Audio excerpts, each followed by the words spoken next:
Nehemías capítulo 9. Es la reacción del pueblo después de escuchar la palabra de Dios. ¿Cuál fue la reacción del pueblo? ¿Cómo respondió el pueblo a la fidelidad de Dios? ¿Cómo nosotros respondemos a la fidelidad de nuestra esposa, a la fidelidad de un jefe? ¿Cómo responder a la fidelidad de un amigo, una amiga? ¿Cómo respondemos nosotros también? Nos vamos a preguntar cómo respondemos tú y yo a la fidelidad de Dios. Porque Dios es fiel. Y como dice, para siempre es su misericordia. El capítulo 9 consta de 38 versículos. Le he dividido del 1 al 3, que es un acto de arrepentimiento y ayuno del pueblo. Del 4 al 37, que es la oración de Esdras, que hace un recuento de historia de Israel, de sus continuas rebeldías y la fidelidad de Dios a pesar de eso. Y el 38 es un compromiso del pueblo de guardar la ley de Dios. Entonces empezamos con el capítulo 1. Capítulo 1 dice: el día 24 del mismo mes se reunieron los hijos de Israel en ayuno y con cilicio y tierra sobre sí. O sea, el capítulo 8 ya han terminado la fiesta de los tabernáculos y 2 días después, que fue el día 24, se reunieron los hijos de Israel en ayuno con cilicio y tierra sobre sí. Este acto del ayuno, silicio y tierra sobre sí, el silicio es raspas ásperas, ¿no? Se echa normalmente con pelo de cabra o de camello, y es muy incómodo, ¿no? Y el silicio, las cenizas que se esparcían, era un acto de arrepentimiento, ¿no? Un acto público de arrepentimiento, de duelo, de penitencia, y el pueblo de Israel adoptó esa costumbre. Entonces la pregunta es, ¿qué hizo el pueblo de Israel a entender las Escrituras? ¿Cómo respondieron a la fidelidad de Dios? Dice que primero ayunaron. Ellos decidieron ayunar para implorar la ayuda y el perdón de Dios. Recordemos que Nehemías, en el capítulo 1, él ayunó al enterarse que Jerusalén estaba devastada, las ruinas y las puertas quemadas. Hizo ayuno y oración, ¿no? para que Dios interceda y pueda caer en gracia ante al rey Artajerjes. Así que el ayuno es tan importante, pero muchas veces, bueno, a mí me ha confrontado esto porque en realidad yo ayuno poco, pero el ayuno es una disciplina espiritual y que muchas iglesias, muchos de nosotros no lo hacemos. Y es importante hacerlo. ¿Por qué? Porque no es solamente abstenerse de alimentos, ¿no? O cualquier apetito de la carne. Cuando ayunamos nos ponemos más sensibles a la voz del Espíritu Santo. Tenemos un encuentro con Dios más especial, ¿no? Y también tenemos mejor discernimiento para saber cuál es la voluntad de Dios para nuestras vidas. Y el centro del ayuno es Dios y no nosotros. El ayuno también trae un avivamiento personal y poder a nuestras vidas, a nuestras oraciones, perdón. Bueno, y a nuestras vidas también. Y finalmente el propósito del ayuno es agradar a Dios con una vida limpia. No podemos ayunar con pecados ocultos, y eso ya sería un ritualismo.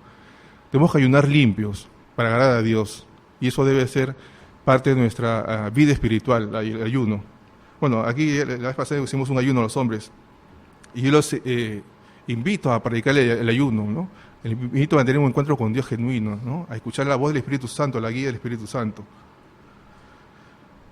En el versículo 2 seguimos, dice: y ya se había apartado la descendencia de Israel de todos los extranjeros, y estando en pie confesaron sus pecados y las iniquidades de sus padres.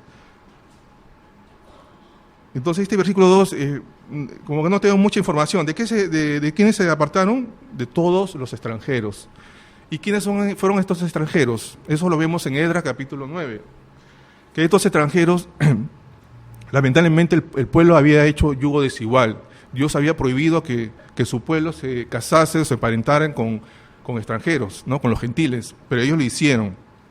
Y no solamente lo hizo el pueblo, lo hizo los levitas, lo hizo los sacerdotes, o sea, las máximas autoridades religiosas, que cayeron en eso.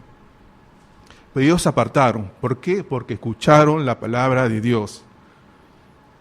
¿Qué hicieron ellos? La palabra dice esto, yo no puedo estar contigo, así que bye, adiós. Y es un acto muy radical, ¿no? Ustedes se imaginen el contexto que ellos estaban con sus mujeres, con sus hijos, y decirles: ¿sabes qué? No, vete a tu tierra, no, ya no puedo estar contigo. Es algo radical. ¿Ustedes qué piensan? Hay que ser obedientes a la palabra de Dios. Si usted y yo queremos ser radicales, tenemos que dejar todo pecado, todo lastre en nuestras vidas. Dejar todo aquello que nos impide tener una genuina relación con Dios. Y la pregunta que les puedo hacer, porque yo me la hice, ¿qué pecados están controlando tu vida? ¿Qué pecados controlan nuestra vida? Hay pecados ocultos, ¿no? El orgullo, la soberbia, que yo le he tenido. Y estoy orando también por eso. Tenemos que ser radicales como el pueblo de Israel fue radical. Y fue una radicalidad tremenda, extrema. Y la verdad que yo me sorprendo de esa radicalidad. Porque escucharon y entendieron la palabra de Dios, por eso fueron radicales. ¿Cuál es la evidencia de amar a Dios? Es apartarse de todo aquello que no agrada a Dios, que ofende a Dios. Y para eso tenemos que poner por obra su palabra. Bueno, y seguimos también con el versículo 2. Dice, estando en pie, confesaron sus pecados y las iniquidades de sus padres. ¿Qué es confesar? ¿No? Confesar es reconocer que he fallado a Dios. ¿Cuántas veces nosotros fallamos a Dios? Pues Dios nos perdona. Inmediatamente si yo he pecado, tengo que arreglar cuentas con Dios ese mismo día. Si me peleo con mi esposa, tengo que arreglar cuentas con ella ante el día siguiente, pues ya estaré en pecado. Entonces, ¿qué dice en Juan 1:12? Si nosotros confesamos nuestros pecados, Dios es fiel y justo para perdonarnos nuestros pecados y limpiarnos de toda maldad. Así que yo le pongo en práctica eso. Todos los días estoy confesando mis pecados, ¿no? En Proverbios 28:13 dice, el que encubre su pecado no prosperará, pero los confiesa y los abandona alcanzará misericordia. Bueno, yo acá quiero comentar un pequeño testimonio mío. Hace unos meses, me detectaron una enfermedad que no es muy complicada, y a partir de ahí el Señor comenzó a obrar en mí, ¿no? De tal manera que no solamente fue una cuestión física, sino se pasó una cuestión emocional. Y la verdad que estos meses han sido meses muy difíciles para mí, ¿no? Pero necesarios, porque Dios comenzó a tocarme de esa manera para que yo pueda enmendar mi vida de cristiandad. Tuve que confesar a Dios mis pecados, pecados que yo no pensaba que eran pecados, pero son pecados. Así que tuve que tomar cuentas con Dios. De tal manera que Dios me dijo que tuviera que enmendara y pidiera perdón también a mi familia, ¿no? A mi esposa, a mis hijos, a mi madre, amigos. Y comenzó a obrar Dios en mí, porque como este pueblo se arrepintió y fue radical, Dios quiere que yo también quiere que todos nosotros seamos radicales en nuestra vida, en nuestro andar cristiano. Y Dios me dio palabra que esta enfermedad era para que su nombre sea glorificado y testimoniar de Él. Así que en estos meses difíciles que me ha tocado vivir, yo le doy gracias a Dios, pero son tiempos difíciles, ¿no? Dice la palabra de Dios que estemos agradecidos en todo tiempo, en las buenas y en las malas, porque todo ayuda para bien, dice la palabra de Dios. Así que Dios sigue haciendo la obra en mí. La verdad que he sido radical, estoy siendo radical en mi vida cristiana, en mi andar cristiano. Mi relación con mi esposa está mucho mejor, con mis hijos, pero sé que me falta todavía. Para eso tenemos que ser radicales. Versículo 3. Dice, puestos en pie en su lugar, leyeron el libro de la ley de Jehová su Dios, la cuarta parte del día, y la cuarta parte confesaron sus pecados y adoraron a Jehová su Dios. Este pueblo estuvo 6 horas casi, leyendo el libro de la ley, ¿no? y confesando sus pecados y adorando a Dios. Así a ellos no les importó si había sol, si había lluvia, si hacía calor. Ellos estaban centrados en Dios. Y Dios también me confrontó a mí. Me dijo, ¿y cuándo fue la última vez que tú leíste la Biblia por 1 hora o 30 minutos continuos? Y yo les pregunto a ustedes, ¿cuándo fue la última vez que ustedes leyeron la Biblia por 1 hora, 30 minutos o 20 minutos continuos? Sí, hay muchos que lo hacen. Yo no tanto. Y Dios me ha confrontado de esa manera. Entonces, ¿Qué terminaron haciendo el pueblo? Al final del versículo dicen, adoraron a Dios. Adorar, resumiendo, es amar a Dios, ¿no? Con todo mi corazón, con toda mi alma, con todo mi cuerpo, ¿no? Es una vida dedicada entero al servicio de Dios. Porque en Juan 4:24 dice que Dios está buscando verdaderos adoradores en espíritu y en verdad. O sea, Dios quiere toda nuestra vida consagrada a Él. Entonces, seguimos con el capítulo del 4 al 8. Luego se levantaron sobre la grada los levitas, Jesús, Abani, Camiel, Sabanías, Buni, Serebías y Kenaní, y clamaron en voz alta a Jehová su Dios. Y dijeron los levitas, Jesús, Camiel, Bani, Sagnías, Serebías, Odías, Sebanías, Petaías, levántense, bendigan a Jehová vuestro Dios desde la eternidad hasta la eternidad, y bendígase el nombre tuyo, glorioso y alto y sobre toda bendición y alabanza. Capítulo 6, versículo 6. Tú solo eres Jehová, tú hiciste los cielos y los cielos de los cielos, con todo tu ejército, la tierra y todo lo que está en ella, los mares y todo lo que hay en ellos. Y tú vivificas todas estas cosas, y los ejércitos de los cielos te adoran. 7. Tú eres, oh Jehová, el Dios que escogiste a Abraham y lo sacaste de Ur de los Caldeos, y le pusiste el nombre Abraham, y hallaste fiel su corazón delante de ti, e hiciste pacto con él para darle la tierra del cananeo, del eteo, del amorreo, del fereceo, del jebuseo y del jerjeseo, para darle a su descendencia, y cumpliste tu palabra porque eres justos. Aquí ellos recuerdan primero que son su pueblo, que fueron creados por Dios. Después que son elegidos por Dios. Dice, tú elegiste a Abraham, que es el padre de los israelitas. Y Dios eligió un hombre que no tenía nada a su favor. ¿Por qué llegó esto? Porque tenía 90 años, su esposa tenía 80 años y era estéril, no podía tener hijos. ¿Y cómo así podía ser una nación de él, ¿no? De esa pareja? Porque Dios quería mostrar su poder, su amor y su gracia. Y terminando el versículo 8 dice, porque cumpliste tu palabra, porque eres justo. O Dios cumple su palabra. Dios lo que dice en su palabra, Dios lo hace. Pero tú y yo a veces queremos que la promesa de Dios ocurra hoy mismo, ¿no? A nuestra manera, a nuestro tiempo, pero Dios tiene el tiempo perfecto. Dios sabe lo que hace. Y tenemos que confiar plenamente en Él. En estos tiempos que me ha pasado, les comento, de crisis, había momentos que yo desconfiaba de Dios. Había momentos que decía, el Señor me escuchará, lo que dice en su palabra lo cumplirá. Pero sí, Dios cumple su palabra. Como Abraham lo cumplió y hizo una nación grande, y la nación de Israel hasta ahora existe. Y seguirá cumpliendo su palabra con ellos y con nosotros. Y si Dios eligió a Abraham y a Sara, bueno, una pareja y hacer una nación, Dios también nos escogió a nosotros con un propósito. Y dice en 1 Corintios 1:27, nosotros tampoco teníamos nada a nuestro favor, sino que lo necio del mundo escogió Dios para avergonzar a los sabios. Y lo débil del mundo escogió Dios para avergonzar a lo fuerte. Y lo vil del mundo y lo menospreciado del mundo escogió Dios, y lo que no es para deshacer lo que es. Pero Dios nos escoge a nosotros para un propósito. Bueno, el propósito es para glorificar su santo nombre y para andar por las obras que Él puso en nuestros caminos. Amén, hermanos. 9. Dice, y miraste la aflicción de nuestros padres en Egipto, y oíste ese clamor de ellos en el Mar Rojo, e hiciste señales y maravillas contra Faraón, contra todos sus siervos y contra todo el pueblo de su tierra, porque sabías que había procedido con soberbia contra ellos, y te hiciste nombre grande, como en este día. Versículo 11. Dividiste el mar delante de ellos, y pasaron por medio de él en seco, y a sus perseguidores echaste en las profundidades como una piedra en profundas aguas. ¿Qué hizo Dios para protegerlos? Dividió el mar en dos. ¿Qué pasó con el faraón y su ejército?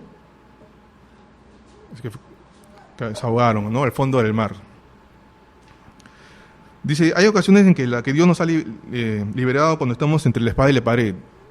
En la conferencia que hubo hace poco en Gracia, había un pastor colombiano que habló que tenía amigos que eran pentecostés y que le hablaba que Dios le hablaba mucho, y al final él tuvo un encuentro con Dios y Dios le habló que lo ama, ¿no? Como ama a ustedes y me ama a mí. Y que le había mostrado lo había protegido de todas las ocasiones en que él iba a morir. Porque él habló que su padre fue asesinado delante de él. Y Dios le habló todas las circunstancias en las cuales Dios lo libró de peligros y de muerte. Igual Dios también nos ha librado a nosotros. Hace un par de semanas nos visitaron unos hermanos de otra iglesia y aquí también, y estábamos tomando un café y fueron 2 horas y media en la cual hablamos de la protección de Dios, ¿no? De Dios, cómo lo había protegido, y la provisión de Dios. Los testimonios fueron tremendos, fueron fuertes, me animó mucho. Así que Dios nos protege de una manera sobrenatural en un mundo natural. Dios siempre tiene cuidado de nosotros. Versículo 12. Con columna de nube lo guiaste de día, y con columna de fuego de noche, para alumbrarles el camino por donde habían de ir. 13. Y sobre el monte de Sinaí descendiste, y hablaste con ellos desde el cielo, y le diste juicios rectos, leyes verdaderas y estatutos y mandamientos buenos. 14. Y les ordenaste el día de reposo santo para ti. Y por mano de Moisés tu siervo les prescribiste mandamientos, estatutos y la ley. Le diste pan del cielo en su hambre y en su sed, les sacaste aguas de la peña, y le dijiste que entrasen a poseer la tierra, por la cual alzaste tu mano y juraste se la darías. Qué bueno es Dios, ¿no? A pesar de la rebeldía, Dios es bueno. Dice, la nube y el fuego significa que Dios siempre quiere darnos dirección a nuestras vidas. Y en nuestro contexto, ¿quién nos da dirección a nuestras vidas? El Espíritu Santo, la palabra de Dios. Entonces la palabra de Dios nos guía, ¿no? Y el Espíritu Santo nos guía. ¿Y qué pasa cuando nacemos conforme a nuestro criterio y a nuestros pensamientos? Nos desviamos del camino y sufrimos, ¿no? Y hacemos sufrir a otras personas. Entonces debemos ser guiados por Dios a través de la lectura de la palabra, la meditación y poner en práctica la obediencia. Y mucho nos cuesta a nosotros obedecer la palabra de Dios. Yo soy sincero, a veces me cuesta, pero hay que esforzarnos, ¿no? Porque tiene su recompensa. Y después también dice, le diste pan del cielo en su hambre y su sed, le sacaste aguas de la peña. Bueno, le repetí. Significa que Dios proveyó todo lo que ellos necesitaban para el trayecto de sus vidas. Y dice que Dios alimenta a los pájaros, que ni siembran ni cosechan. Dice, y cuánto más a nosotros, que Dios nos ama. Pero Dios nos da lo justo necesario. El problema es que nosotros pensamos que necesitamos más de lo que tenemos para ser felices. Y eso estamos mal. Nuestra mira está en los cielos, ¿no? En las cosas de arriba, en la eternidad. Aquí dice la palabra de Dios en 1 Timoteo 6:7. Porque nada hemos traído a este mundo y sin duda nada podremos sacar. Así que teniendo sustento y abrigo, estemos contentos con esto. Aquí dice Pablo en Filipenses 4:11. No que hable porque tenga escasez, pues he aprendido a contentarme cualquiera sea mi situación. Tenemos que estar contentos con la situación en que estamos, porque Dios lo permite con un propósito. Y Dios siempre provee para sus hijos. Ese momento que conversaba del testimonio que teníamos con estos hermanos en mi casa, había días que no tenía que comer. Bueno, a mí no me ha pasado, pero hay un día que no tenía que comer y sale a la calle y se encuentra dinero, ¿no? Y con eso Dios le bendijo para poder comer. Y así hay un montón de testimonios que siempre Dios se manifiesta. Versículo 16. Mas ellos y nuestros padres fueron soberbios y endurecieron su cerviz, o sea, fueron tercos y obstinados. Y no escucharon tus mandamientos, no quisieron oír ni se acordaron de tus maravillas que habías hecho con ellos. Antes endurecieron su cerviz, nuevamente fueron tercos y obstinados. Y ese rebelión pensaron poner caudillos para volverse a su servidumbre. O sea, querían poner un líder para que lo vuelva al mundo. Pero tú eres Dios, que perdonas, clemente y piadoso, tardo para la ira, grande misericordia, porque no los abandonaste. Además, cuando hicieron para sí becerro de fundición y dijeron, este es tu Dios que te hizo subir de Egipto, y cometieron cuán grandes abominaciones. O sea, en el versículo 16 y 18 ellos reconocen la soberbia y la rebeldía en sus corazones. ¿Estamos reconociendo nosotros nuestra soberbia y nuestro orgullo? Ellos hicieron un becerro de fundición. Pero tú puedes decir, bueno, nosotros no somos idólatras, pero podemos ser idólatras. Yo he sido idólatra y he pedido perdón a Dios por eso. Un ídolo es cualquier cosa que tú pongas delante de Dios, primero que Dios. Puede ser tu esposa, puede ser tu esposo, puede ser tus hijos, tu trabajo, ¿no? Yo trabajo, este trabajo me alimento, me voy de vacaciones, bacán, ¿no? Puede ser tu trabajo. Puede ser, bueno, tantas cosas que puede ser, ¿no? Hasta el Facebook puede ser tu ídolo también, ¿no? Le das primer lugar antes que a Dios. Entonces tenemos que tener cuidado.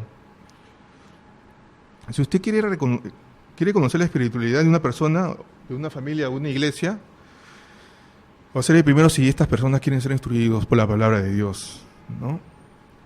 Cuando han estado en un estado de rebeldía es que no quieren hacer nada con la palabra de Dios, como hizo el pueblo de Israel. Y deberíamos nosotros también hacer un análisis de nuestra vida. Tenemos que examinarnos. Si estamos siendo rebeldes o estamos propensos a ser rebeldes. De repente a veces ya no queremos leer la palabra de Dios. Bueno, a mí me ha pasado. No queremos orar, no queremos ir a la iglesia y compartir la palabra con otros. Entonces tenemos que examinarnos para no caer como cayó el pueblo de Israel. Versículo 19 al 25. Van a recordar la misericordia de Dios frente a la rebeldía de ellos. Nuevamente, Dios misericordioso con el pueblo rebelde. 19, dice: Tú con todo, por tus muchas misericordias no los abandonaste en el desierto. ¿Por qué el Señor no los abandonó en el desierto? Por sus muchas misericordias. La columna de nube no se apartó de ellos de día para guiarlos por el camino, ni de noche la columna de fuego, para alumbrarles el camino por la cual habían de ir. Y enviaste tu espíritu para enseñarles, y no retiraste tu maná de su boca, y agua le diste para su sed. 21. Los sustentaste 40 años en el desierto. De ninguna cosa tuvieron necesidad. Sus vestidos no envejecieron ni se hincharon sus pies. ¡Wow! Es increíble la maravilla que Dios hizo con este pueblo. Dice que no se envejecieron sus ropas, ¿no? El mismo pantalón, el mismo zapato, la misma camisa por 40 años. O sea, túnicas, ¿no? En ese tipo eran túnicas, ¿no? O sea, ropa hecha en el cielo, made in heaven, ¿no? Pero Dios cómo amó a este pueblo, ¿no? Y Dios cómo nos ama a nosotros. O sea, este versículo 9, la verdad que me ha hablado mucho y me ha hecho ver la paciencia, la misericordia, el amor de Dios, a pesar de las continuas rebeliones, desobediencias del pueblo. Versículo 22. Y dícele: y le diste reinos y pueblo, y los repartiste por distritos, y poseyeron la tierra de Sehón, la tierra del rey de Esbón, y la tierra de Og, rey de Basán. 23. Multiplicaste sus hijos como las estrellas del cielo, y lo llevaste a la tierra de la cual habías dicho a sus padres que habían de entrar a poseerla. 24. Y los hijos vinieron y poseyeron la tierra, y humillaste delante de ellos a los moradores del país, a los cananeos, los cuales entregaste en su mano, y a sus reyes y a los pueblos de la tierra, para que hiciesen de ellos como quisieran, y tomaron ciudades fortificadas, y tierra fértil, y heredaron casas llenas de todo bien, cisternas hechas, viñas y olivares, y muchos árboles frutales. Comieron, se saciaron, y se deleitaron en tu gran bondad. ¿Cumplió o no cumplió su promesa el Señor? ¿Pero qué tenía que hacer para recibir la promesa? 40 años, cruzar el desierto. Tenía que cruzar el desierto. Lo que fue en principio 40 días fue 40 años. Lástima que la generación que debía poseer esta tierra no la poseyó. Fueron sus hijos, ¿no? ¿Y por qué no la poseyeron? Porque no creyeron, por su rebeldía. Se paraban quejando, querían irse a Egipto nuevamente. ¿A quién de ustedes les gusta el desierto? ¿A alguien le gusta el desierto? Levante la mano. Bueno, yo estoy pasando no sé si es un desierto o un mini desierto, pero yo le doy gracias a Dios, porque la verdad que me ha dicho cuáles son mis pecados que debo confesar y enmendar. Y me ha hecho entender que la vida de un creyente es una vida de entrega total al Señor, sin ningún lastre, ni ningún pecado que te impida tener una relación fluida con Dios. Así que estoy en eso, siendo radical, cortando toda cosa que me impida tener una relación genuina con Dios. ¿Saben que el desierto es un elemento purificador que Dios utiliza? Lo utilizó con el pueblo de Israel y también lo utiliza con nosotros. Al pueblo de Israel lo sacó de la esclavitud de Egipto. Y en el desierto Dios quiso sacar a Egipto del corazón de Israel, porque el pueblo estaba contaminado de paganismo y de la idolatría. ¿Saben? Probablemente nosotros también tenemos que tener cuidado, ¿no? Podemos estar contaminados, ¿no? Con las cosas del mundo. Con las cosas del mundo, en vez de, hay cosas que nosotros estamos apasionados por esas cosas que no le agradan a Dios y debemos de cortar, ¿no? Y no caer como esa generación que murió en el desierto. Versículo 26. Pero te provocaron a ira y se rebelaron contra ti y echaron tu ley tras sus espaldas, y mataron a tus profetas que protestaban contra ellos para convertirlos a ti, e hicieron grandes abominaciones. Versículo 27. Entonces los entregaste en manos de sus enemigos, los cuales los afligieron, pero en el tiempo de su tribulación clamaron a ti, y tú desde los cielos los oíste, y según tu gran misericordia les enviaste libertadores para que los salvasen de manos de sus enemigos. El versículo 7 es prácticamente la historia, el resumen de la historia de Israel en la época de los jueces. O sea, cuando ellos estaban oprimidos, clamaban, lloraban, que sea Dios, enviaba a los jueces, ellos llegaban, luchaban y los rescataban. Y en el 28 dice, pero una vez que tenían paz, volvían a hacer lo malo. Por lo cual los abandonaste en manos de sus enemigos, otra vez. Que los dominaron, pero volvían y clavaban a través de ti, y tú desde los cielos los oías, y según tus misericordias muchas veces los libraste. En su misericordia dice, muchas veces los libraste.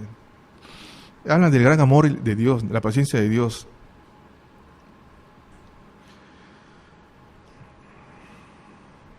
¿Cuántas veces somos nosotros así, no? Bueno, yo confieso que sí, ¿no? Le pido perdón a Dios y aquí en adelante hacer su voluntad total, no parcialmente, totalmente, una entrega total. Versículo 29. Les amonestaste a que se volviesen a tu ley, mas ellos se llenaron de soberbia y no oyeron tus mandamientos, sino que pecaron contra tus juicios, los cuales si el hombre hiciere, en ellos vivirá. Se rebelaron, endurecieron su cerviz y no escucharon. ¿No les parece triste que este pueblo diga al Señor, ya no queremos hacer nada de tu palabra, de tu ley, de tus mandamientos, de tus estatutos, ya no queremos obedecerla, no queremos saber nada? Es triste, porque esto ocurre. Pero tú me dices, Jorge Luis, yo no quiero ser como ellos, ¿no? Y el Señor me dijo, y yo les digo a ustedes, les hago una pregunta. ¿Leíste esta semana las Escrituras? ¿Has hecho tu devocional cada día? ¿Has meditado en la palabra? ¿La has puesto en práctica la palabra? Así que Dios nos demanda a ser un pueblo que obedezca a su palabra, que estudie la palabra, que tengamos pasión por la palabra. Versículo 30. Le soportaste por muchos años y le testificaste con tu espíritu por medio de tus profetas, pero no escucharon, por lo cual los entregaste en manos de los pueblos de la tierra. Mas por tu mucha misericordia no los consumiste, ni los desamparaste, porque eres Dios clemente y misericordioso. Bueno, la verdad que la del pueblo de Israel es la evidencia real de la misericordia de Dios. Porque dice que muchas veces ellos se rebelaron y hicieron atrocidades y abominaciones. Pero dice que por la misericordia de Dios no los consumió, no los abandonó. O sea, ellos por siglos han sido rebeldes, ¿no? Y ahora mismo están de pie, existe la nación.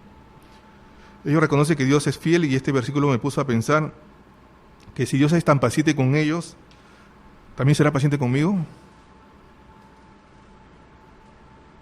Pero la pregunta es, ¿queremos vivir en ese tira y jala o queremos vivir en obediencia? Pues queremos vivir en obediencia. ¿Por qué queremos vivir en obediencia? Porque la obediencia trae bendición. Trae bendición a nuestras vidas, a la gente que nos rodea, y glorifiquemos el nombre de Dios.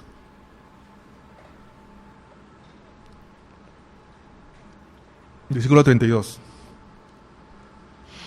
Ahora pues, Dios nuestro, Dios grande, fuerte, temible, que guardas el pacto, y la misericordia no sea tenido en poco delante de ti todo el sufrimiento que ha alcanzado a nuestros reyes, a nuestros príncipes, a nuestros sacerdotes, a nuestros profetas, a nuestros padres y a todo tu pueblo, desde los días de los reyes de Asiria hasta este día. 33. Pero tú eres justo en todo lo que ha venido sobre nosotros, porque rectamente has hecho, mas nosotros hemos hecho lo malo. Nuestros reyes, nuestros príncipes, nuestros sacerdotes y nuestros padres no pusieron por obra tu ley, ni atendieron a tus mandamientos y a tus testimonios con que les amonestabas.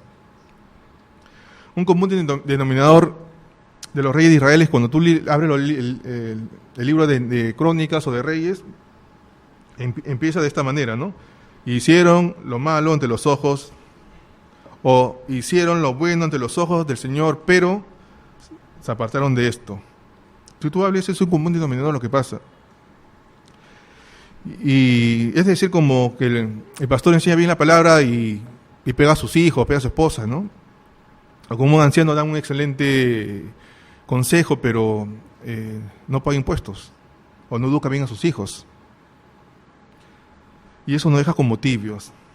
Dios busca a un liderazgo, a pastores, ancianos, diáconos y a todo su pueblo a ser radicales en la obediencia. A veces nuestra relación es como el pueblo de Israel, ¿no? O así como los reyes, ¿no? Que hicieron lo bueno, pero en esto no hicieron. Y la pregunta es, ¿cuál es el pero de tu vida en tu relación con Dios? Dios me confrontó. ¿Cuál es el pero de mi vida en mi relación con Dios? Y yo le dije, Señor, ya no quiero tener peros contigo. Absoluta entrega a ti, Señor. Eso cuesta. Pero yo le hago una pregunta a ustedes. ¿Cuál es el pero de tu vida en tu relación con Dios? ¿Hay peros en tu vida? No hay peros en tu vida. Eso va a traer problemas, dificultades. Ejemplos de los peros con Dios. Oramos, pero no ofrendamos. Diezman, pero no oras. Lees la Biblia, pero no obedeces.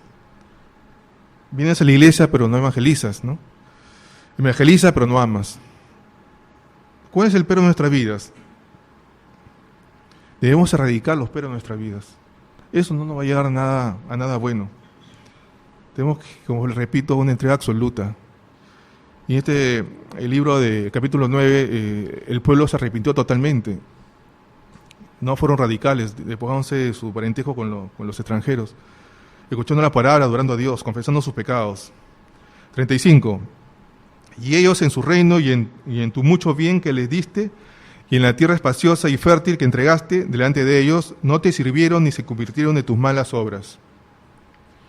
He aquí que hoy somos siervos. Henos aquí, siervos en la tierra que diste a nuestros padres para que comiencen su fruto y su bien. ¿Por qué llegaron a la servidumbre? ¿Por qué llegaron el pueblo a la esclavitud? Por desobedientes, por rebeldes. Ellos dicen, estamos sirviendo a estos por nuestros pecados. 37. Y se multiplica su fruto para los reyes que has puesto sobre nosotros por nuestros pecados, quienes se enseñorean sobre nuestros cuerpos, sobre nuestros ganados, conforme a su voluntad, y estamos en grande angustia. Es un pueblo que dice, estamos cansados de tanta esclavitud, de tanta angustia, de tanta servidumbre. ¿Alguien de ustedes está cansado de una esclavitud? Yo estaba esclavizado con ciertas cosas que he tenido que confesar a Dios y confesar a mis seres queridos. Pero también podemos estar esclavizados con cosas simples, ¿no? Con deudas, ¿no? Ahora que ha habido fiestas, tarjeta de crédito endeudado con mucho dinero, ¿no? En los bancos con la tarjeta de crédito. Estás esclavizado a las deudas, ¿no? Tenemos que tener cuidado en eso, ¿no? Y hay muchas cosas. Tenemos que examinarnos, ¿no? Capítulo 38, y con esto terminamos. A causa, pues, de todo esto, aquí está la clave para la libertad. Dice el pueblo, nosotros hacemos fiel promesa y la escribimos firmada por nuestros príncipes, por nuestros levitas y por nuestros sacerdotes. ¿Saben ellos qué firmaron? obedecer a Dios. Y la pregunta es, ¿estás dispuesto a hacer esta noche un compromiso de obediencia a Dios? Pero totalmente y no parcialmente.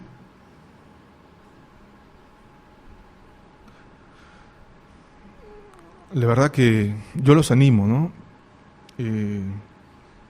A obedecer a Dios totalmente. Como yo les cuento, les he comentado, estoy pasando por un desierto y eso ha sido consecuencia de mi desobediencia, mi rebeldía y por no aceptar el amor de Dios y la gracia de Dios a través de su palabra. Entonces, si nosotros queremos ser un pueblo que afecte a esta sociedad, tenemos que ser un pueblo de la palabra de Dios.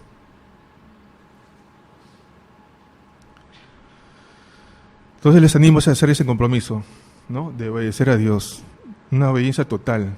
Los peros, dejarlos, ser radicales y consagrarse a Dios.